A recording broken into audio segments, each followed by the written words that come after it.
Welcome to the Mad Panda podcast, where hip hop doesn't have an expiration date. I am Nate, along with my co-host Silas, and today we're diving deep into everything hip hop. Let's get it.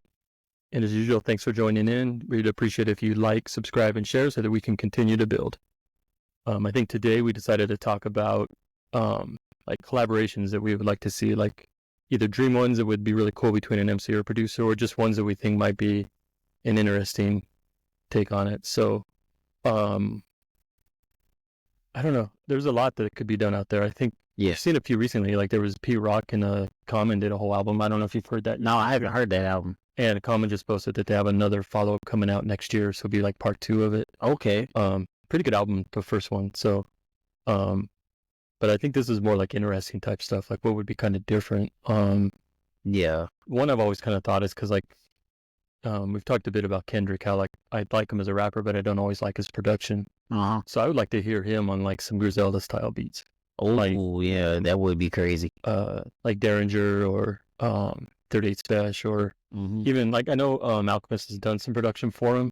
Yeah. But not necessarily the style that he does when he works with like Benny the Butcher. Benny the Butcher and Griselda stuff. I think that would be interesting to hear, like him just rapping on some more like hardcore, like East Coast New York style. Yeah. I mean, because I feel like he would sound amazingly good on it too. I think so. I think that would actually be a really like a good, just, you know, because his albums are concepts and like big production, a lot of them, you know. Yeah. Lots of things happening, but to be more like just on a straight kind of concise bar. Yeah. Just rapping over dope beats. That would be, I think that'd be a really cool collaboration. That would be. I would say with mine, I would probably like to pick I would like to see like some of these new school producers probably with older artists, or I guess old school artists, just to see how like the takes on it. Now I know, granted, most of it's not gonna sound good just because most like older artists, like for me, like Ice Cube is kind of still dated for me. Yeah. When he raps today, because he still sounds like old, like early 2000 Ice Cube, and it's like his flow doesn't really involve that, if that makes sense. So I really can't see him like on a, you know, like on a 808 Mafia type beat, or, you know, a Metro Boomin type beat or anything like that. But I mean, it would be interesting to see him do something like that. Yeah, like take somebody like Metro Boomin and then bring in like Rakim and KRS One and Ice Cube and I don't know, Cool G Rap. Yeah, like some of those different guys. That would be kind of. I don't think a lot of it would work.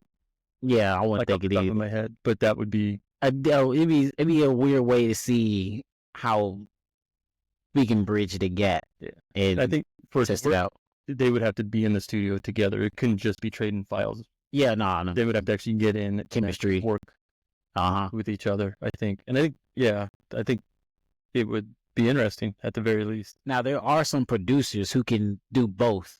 Yeah, which is, I would say, like Hit Boy. Yeah, Hit Boy he's one of those who can go in and out of both. Yeah, like the stuff done with Nas recently, he kind of mixes it up. It has some more newer style, but then he has some old break beats and stuff too. So yeah, I think he's one that would work, and that's been a good collaboration actually, right there. Nas and him, they've done what, Nas and Hit Boy together. I believe so. It was like, wasn't it the King's Disease or something like that? I think all 3 of them are produced by. Oh, all 3 of them? Maybe. Don't quote me if I'm wrong on that, but I think. But he's worked a lot with it. Yeah. Is it Magic that Hit Boy produced? I don't know, but he's done work with them recently. I can tell you that. Okay. But yeah, because Hit Boy, he got some nice stuff. I mean, he did a song with Russ, and it was kind of like a posse cut. Okay. But the beat on there, it was just so beautiful, and I loved it. And it had let me see who was on that or record. I think the record's called Note to Self, and it's Russ, Joey Badass, Wale, Big Sean. I feel like I'm forgetting somebody. And that might be all of them. It was just like none of the spitters on there though.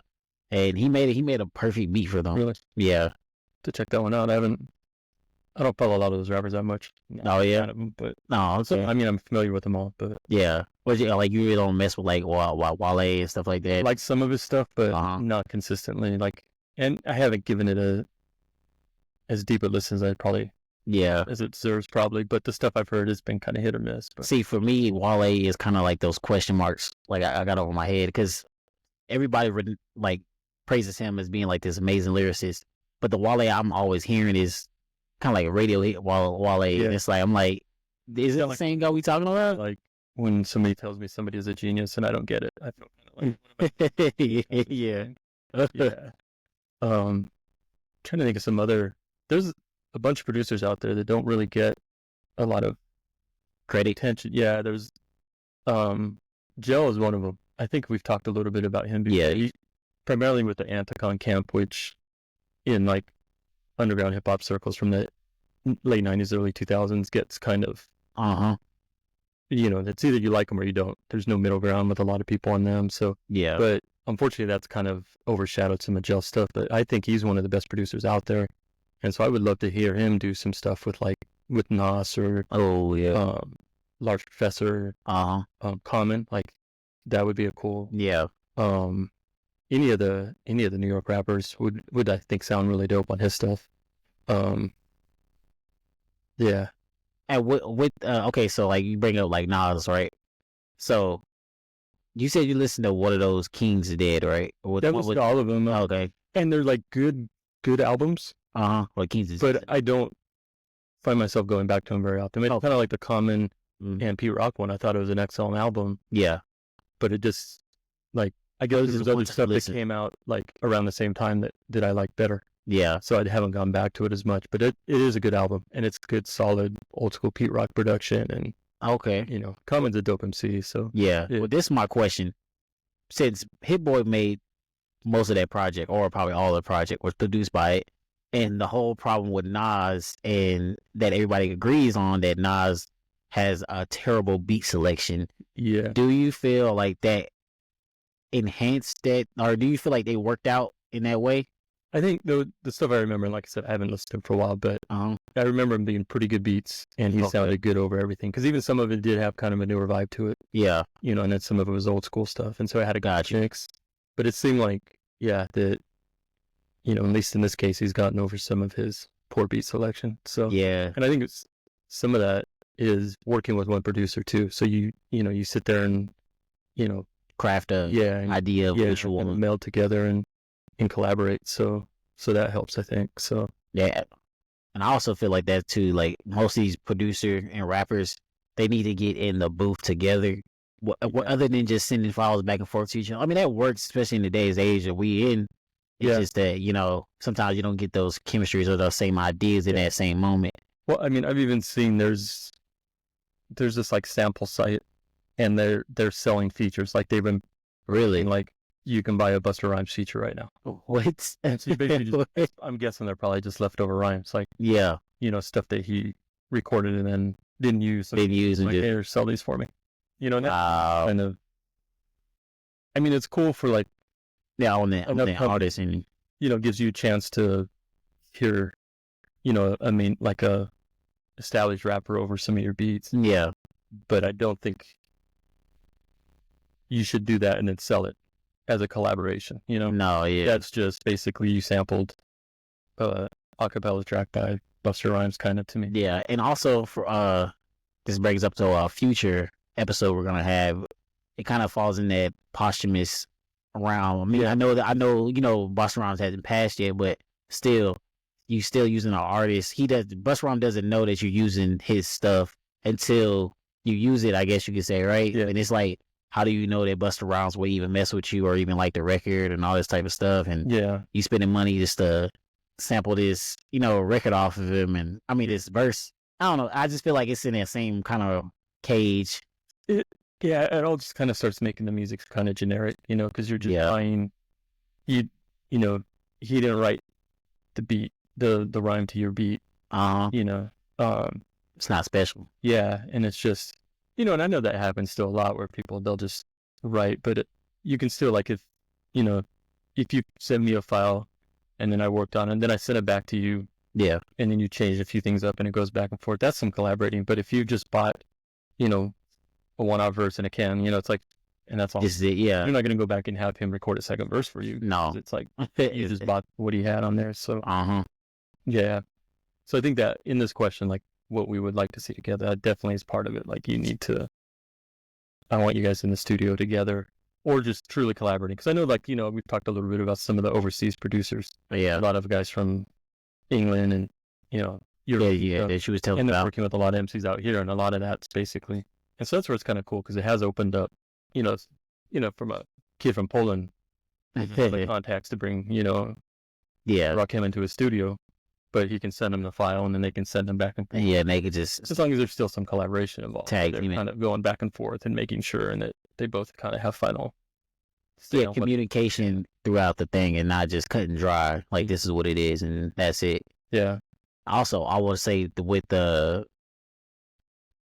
producer and rapper realm is that, because I want to bring back again, I think this is the same album too, Chomp 2, Russ, because he has an album called Chomp 2, and he's just nothing but spitting on there. And the one that has like Black Thought on there and stuff, right? Yeah, I believe. I think that might have been the first one. Oh, okay. Or it might just be something totally different. But okay. but yeah, so he has a song with my favorite artist, Big Crit, and Snoop Dogg, and the person who made that beat was DJ Premier. Okay. So it was a Premier beat with legendary, artists with Snoop Dogg and Big Crit and stuff like that. I don't know I very doubted that everybody was in the studio together. Yeah. However, I do know that Russ does like to collaborate with people in person. I mean, he does, of course, in a usual way, but he's a good enough artist that he might have been able to make something like that work. Yeah. So, and then him just having my favorite artist on there with Snoop Dogg on the same track as well was pretty cool. But and the beat was a Premier beat. So it was, it was everything that I wanted. But I don't know, it still didn't satisfy me in a way though. So yeah. But it was a cool thing to see to have. But what I'm trying to say is that I don't know if Russ, went directly to a Premier studio to go get that beat from him, or if he was just like, hey Premier, I want it, just send me a beat pack. Like he probably sent like 50 beats in a pack or something. I know it was pretty common. They'll send beat tapes and stuff like that. Yeah. So another collaboration I was thinking about is LP. Okay. Run the Jewels. Yeah, you guys know him from Run the Jewels. I know him from Company Flow. Oh, Run the Jewels. But I like what he did with Killer Mike.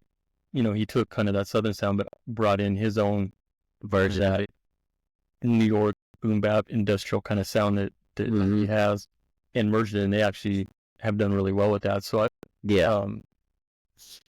Kendrick was another one I thought that would be really dope over LP's beats, because I think it'd be different than anything you've heard from Kendrick. Yeah, even different what we were talking about earlier about the Griselda style, but it would be an interesting, at the very least. Yeah. Well, even speaking of not even Kendrick, Cole, because you said you don't like a lot of Cole production. Yeah, he would be. That would be he would, because he did. Well, he was on a feature on a Benny the Butcher song.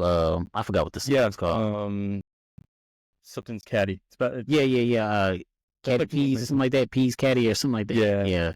That's actually a really good song. It was, and J. Cole's verse on there was fire. You know what I'm saying? So I would definitely like to see J. Cole do like a Griselda style album. And when I say Griselda, I would actually consider that more like Mobb Deep, because that's kind of where they're from. Like that's their. So even though I'm calling it Griselda, it's actually more. That sound is more dated, like rooted in earlier New York, kind of the hardcore New York scene, like and Mobb Deep and all those guys. Do you feel like our rappers or a rapper or producer like sound usually have to come from where they're from, or would you like to like okay, this guy's from Texas but he sounds like he's from New York, or it didn't really matter to you? It doesn't really. I mean, basically, just producers have their sound, and it's like, because Premier he's from Texas, yeah. But I was gonna say he's considered like a New York, like a New York. Like, if you say what's a New York beat, it's like Premier. But he's a Houston base, which is wild, because when I found that, I was like, he from Texas, and I was like, because like all I ever hear him, or I ain't gonna say hear him, but everything it's like New York artists, who's on his. Because that's he was, and I don't know the whole backstory behind it, but somehow he ended up in New York and hooked up with Guru, who's actually from Boston. Wow. And they met together somehow at some point and ended up in New York. And made the group. Basically kind of solidified the New York sound pretty much. Yeah. Yeah. But yeah. So I don't think where you're from, because there's like West Coast producers like from the underground side that sound more like they're coming from the East. East Coast. I don't know of too many East Coast producers that pull the West Coast like the G-Funk sound. Top No. of my head, I can't think of anyone really, and that might be more because if you're from New York, you don't want to give LA, the West Coast any credit. Yeah. So, where like if you're from the West Coast, you may have come up on East Coast. Oh, okay, yeah. It's like I can see a West Coast person being more accepting to the East Coast now versus a New York producer. Yeah, being just accepted for they don't want to be, Yeah, because I know a lot of East Coast people, or especially New York people, feel like, I mean, they ain't gonna say feel like hip hop was birthed in New York, but they really be like, we birthed hip hop, like this, it's not going nowhere, it stays home on the East Coast on this side, and the West Coast, the arguments I'm hearing from that side is the East Coast birthed it, but we elevated it. Yeah. So I don't know. It's to me at this point, there's so many good producers from all over. Yeah. I mean, you look at there's so many cats coming out of Europe that are super dope, that have captured the whole like boom bap sound. And then you've got there's a lot of stuff coming out of Canada. There's a lot of good producers out of Canada. Mm-hmm. A lot of good rappers out of Canada that, some of them sound kind of New Yorkish, some of them sound West Coasty, some of them sound Canadian. I mean, yeah, it's just, so yeah, I know competition and rivalry is like, I think like a cornerstone of hip hop. Yeah. But at the same side, I'm just like, if it's good, it's good. I don't care where it's from. Yeah, I don't care where it's from. I'm not, I'm from the West Coast basically, so, but I've always preferred East Coast. And I've preferred a lot of the East Coast, but also the whole underground kind of, either the West Coast, like we've talked Project Blowed and just Freestyle Fellowship, Souls of Mischief, Hieroglyphics, all that. And then even from New York, the Raucous label, which was kind of their premier underground town, site out there. And, so I like, kind of that vibe. Yeah. Both of those sides. But, but in that sense of East versus West, that's why I think Kendrick and, Derringer or that East Coast type of sound being interesting, because that takes that hardcore New York kind of hardcore sound with it's like the best of the okay, really, because he's such a good rapper and has a good flow, and I think it would just be really good. It didn't like the double like entendres and everything that he could like. Which actually, speaking of, because Kendrick did a song with Pusha T back in the day. Okay. And I forgot what it was, or I forgot what it was called. However, they did like a breakdown of it, and I don't know if it was just people just being super Kendrick fans, but no, it made sense. The whole verse made sense, and he was like rhyming like numbers, and like it was like 9 nines, and then he was adding it up. It was some wild stuff. And like, I don't know, I might have to show you the video later, but yeah, it was some wild stuff, and it just shows me the thought behind the thought plan of Kendrick is wild. You know what I'm saying? Like if he did think of that and did try to do that and he actually pulled it off, was just incredible. And then, like I said, it's on a Pusha T type beat too, because he's on a Pusha T song. I'm sure I may have heard. You might have heard it. But it might have just kind of flew past, because I know if the first couple of times it flew past me. I did not know that until somebody showed me that. Well, until I seen that video. So, speaking of that, it is funny how somebody like as soon as like the first Kendrick disc came out for Drake, there was probably 50 videos on YouTube within minutes breaking it down. Breaking it. Wow, you guys have way too much time on your hands, like to sit there and like, this what this means. This goes all the way back to 12. This verse was a reference to this verse from Drake, which was a reference to this verse from Kendrick, which was you're going back like 14 songs, and it's like, dude, like Jesus, like, wow, you guys are dedicated, I guess. Yeah, right. Yeah, not playing. I heard a lot of people made a lot of money off of that. A lot of YouTubers made a lot of money off of that beat. You just had to get one that popped off these eyes and ears, I guess. Yeah. Yeah. Trying to think of another good collaboration that would be interesting. We've talked, I think, a little bit about Prince Paul being one of my favorite producers, because he gets really kind of unique, kind of wacky samples and stuff. Yeah. So him, I would like to hear with. Trying to think of who would be a good fit for him, or be interesting. Yeah, like he actually did produce an album for Souls of Mischief. Oh, he did? which wasn't too bad. It had some good production on Okay. it. So that is kind of an interesting concept, like crossover. You know what I would like to see him do? Prince Paul is collaborate with Tyler, the Creator. That could be extremely great. Or Terrible. yeah, Yeah. because they're both kind of Yeah, they're just out there. they're So both out there too, and they tend to have fun with their music in a sense. A lot of kind of inside jokes and kind of yeah, just all around just kind of playfulness with it. So yeah, it's one of those that done right, it would be perfect. But it's one where if they both just kind of have no boundaries and just go for it, yes, it could be like complete disaster. It just be all over the place. Interesting. Yeah, you probably need like somebody to have a focal point to kind of point Yeah, in. you need to have like an overall producer like that's kind of Yeah, right. keeping their reins. Like let them go wild, Yeah. but then you got that The one real guy player. that's the. Yeah, Or we gonna rope this back in this way. that would be interesting. Yeah. I don't know if you know that Rakim actually recorded with Dre, Really? and he was signed to Aftermath for a little while. Rakim? Yeah, I did not know that. he ended up basically leaving before the project ever came out. My understanding is Dre was trying to push him into more of a gangster rap. Ah, okay. Like, I'm not a gangster rapper, you know. Yeah, So, I just spit. Yeah. Yeah, it never. I think there's one or two songs that came out or either features on some Aftermath records with Rakim, maybe, Yeah. but the full project never got realized. And that's one to me that, like, I should never even been thought of. It's like they're too far. Like, there's nothing really complimentary between the two of them, I don't think, other than being classic or figures in the plot. But yeah. Well, that's good for Rakim sticking to his guns, like like having integrity. Yeah.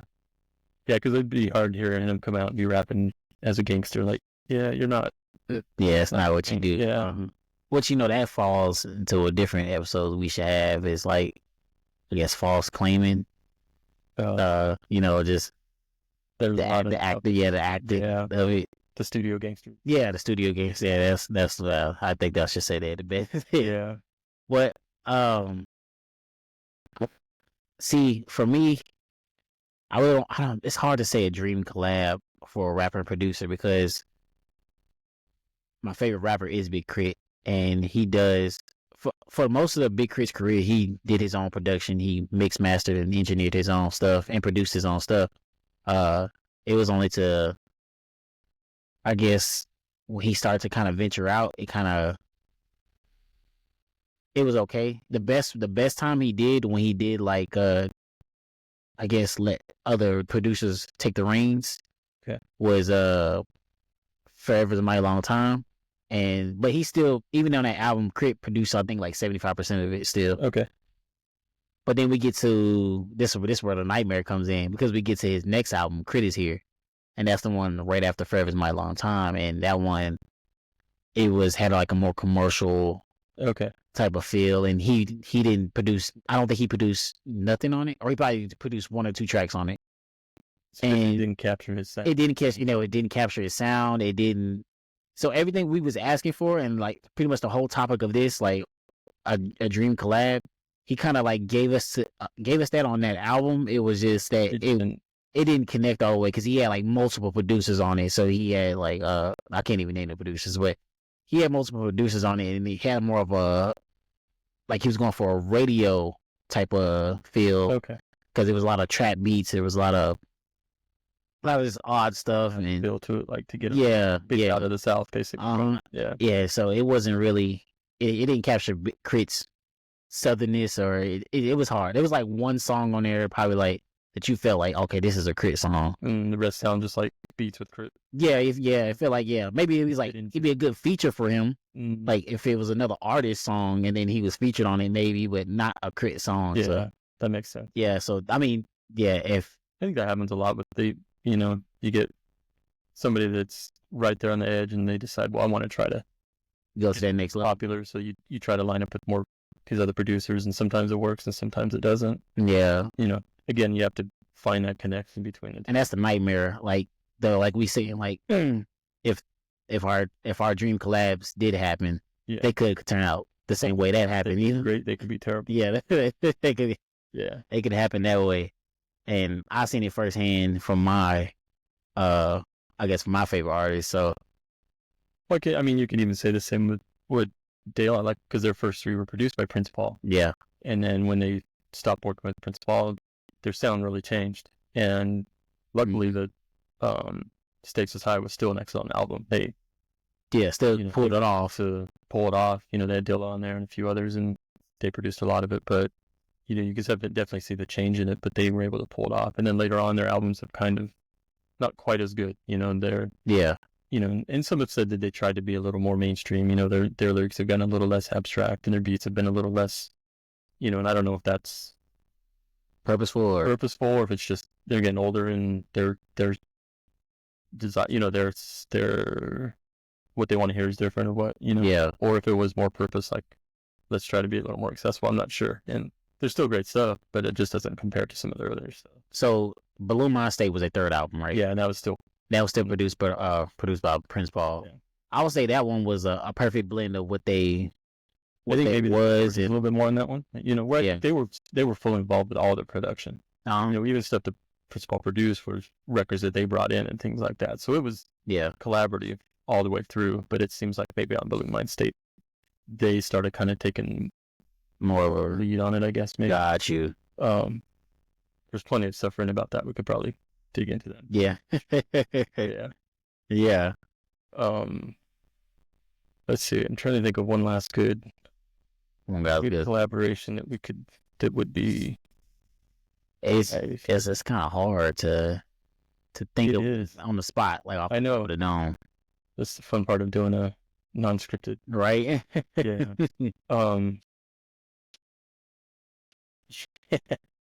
Yeah, I'm drawing a complete blank. Some of them I've already seen. Like Sage Francis is one of my favorite rappers, and he's worked with Gel, and he's worked with Buck 65.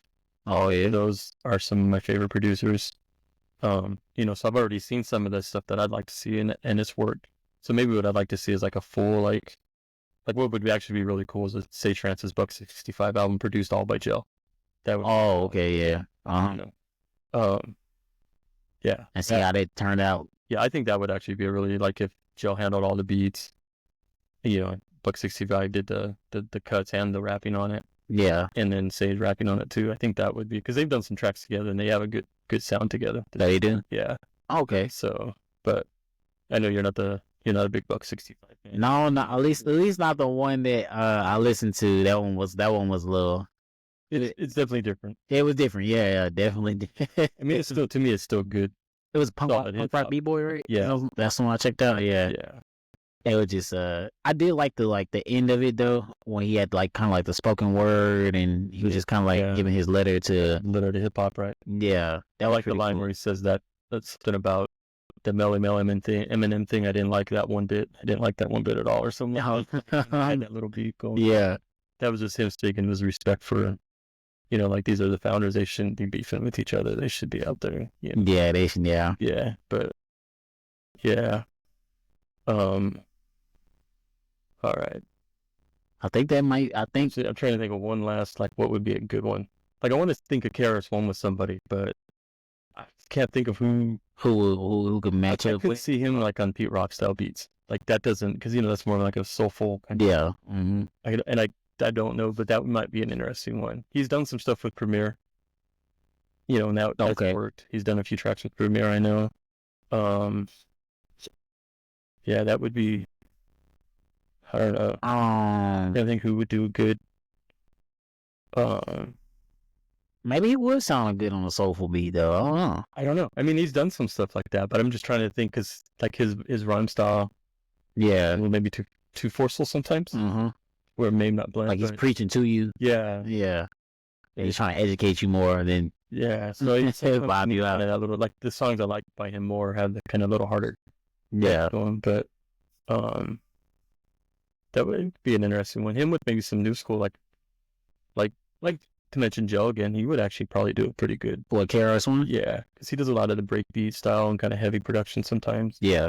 That would be an interesting. That's kind of what I would like to see. I think overall, not necessarily specific names, but like big rappers with like more some of the independent producers out there and stuff. Okay. And even vice versa. I'd like to see some of the big name producers working with some of these smaller MCs that are dope but aren't out there as much, or aren't as popular. Just lack of reach, basically. So. Like another one, at least producer wise, he's kind of versatile as well, is Illmind. Yeah. I'm not sure if you know. Yeah, Illmind. He pretty much versatile as well. So I would like to see him with, I don't know, just with the track some wild artists. Anybody could work with him almost, I think. Yeah. I'm trying to remember some of the beats I've heard by him, but yeah, that would be. But I think that's in general. Like, I'd like to see a lot of these guys, and I would like to see a lot of cross country type stuff. I'd like to see. Oh, really? West Coast people working with East Coast and Canadian people working with the South, and yeah, I think getting a whole new sound and stuff. I think you could get some really, again, I mean, some of it's going to come out terrible, but I think if you get some I think the big thing is the artists have to find rapport. I think that's where Killer Mike and LP have worked, is that they really meld well together. The two of them that seem to really complement each other. Yeah, and each other beats as well, I guess. So it's made for really good collaboration. So that'd be the key, is whoever you're working with, you just got to have, I think, go have a beer first and just talk about it. Figure out where and kind of get to know each other a little bit, and then just go spend some time in the studio and make some 10 tracks here and there, and then see what happens. Yeah, see if it works, and then if you got some bangers that come out, at least 3 of them, then hey, you can drop a little EP at the very least. You're right. Let's just follow up with this. All right, so as you heard, our timer went off. We're trying to rein ourselves in a little bit, but we still have time for our top 5 of the week. All right, this time. I'll draw this time. All right. Let's see. You got a good one this time. Oh, hold on, I got 2 of them. So I'll put that one back. Top 5 Bay Area MCs. Okay. Let's see. Do I know 5 Bay? I know E40, Too Short, Mac Dre. Is Mac Dre? Yeah, I think he's from that area. I don't think he's right at the Bay. I think he was a little farther out. Okay. Yeah. There is a new artist named Lil Russell. He's from the Bay Area. Lil Russell, like L.A. Russell. Oh, okay. Lil Russell, and he's doing his thing out there. He's promoting positivity in his rhymes, and he has songs with E40 and Too Short, and interesting.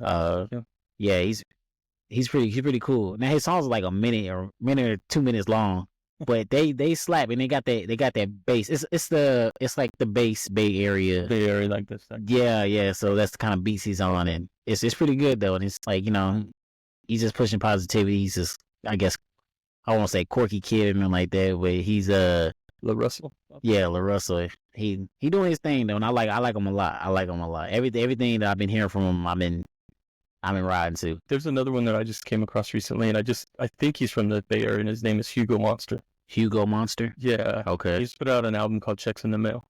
Oh. And that's actually a really good album.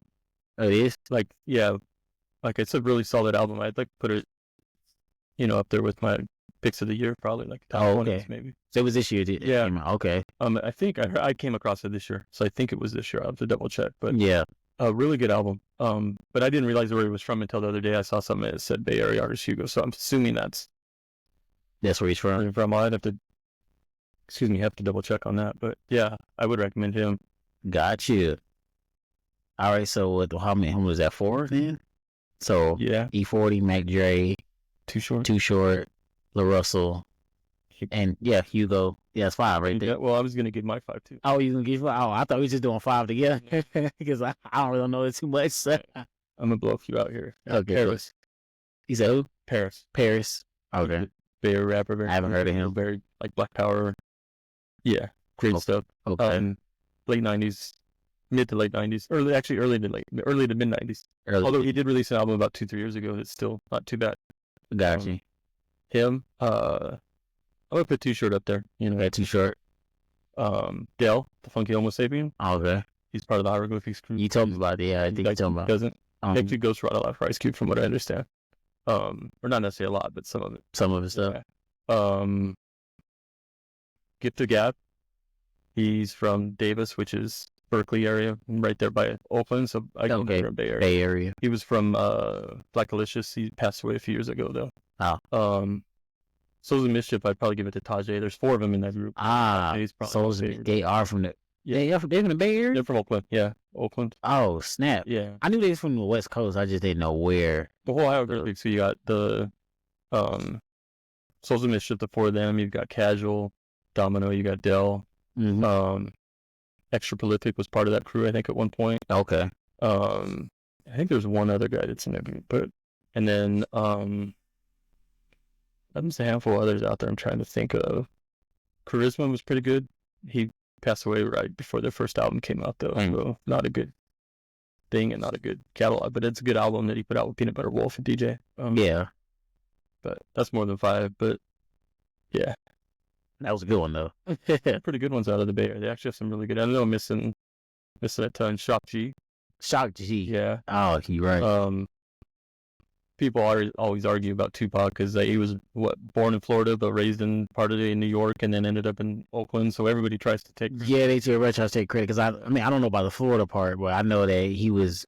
I guess he lived in New York at a point, and then he moved to L.A. and then I don't know, but New York people try to claim him, and then West Coast people. I say he's more West Coast though. I claim him as a Bay Area artist because the first time I heard him was on Digital Underground. Okay. So you claim him on a yeah, I'm going to claim him as a West Coast. Okay, so. And I would say if you listen to his overall sound, it's more lean more towards the West, at least on his later stuff, particularly. I mean, even in his beef though, he claimed the West, so that's just solidified it all. Yeah. So yeah, okay.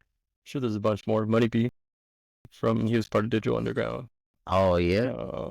Wait, I think there's Be Legit. Be Legit. He was part of the 40s. I think he's the 40s brother, maybe, isn't he?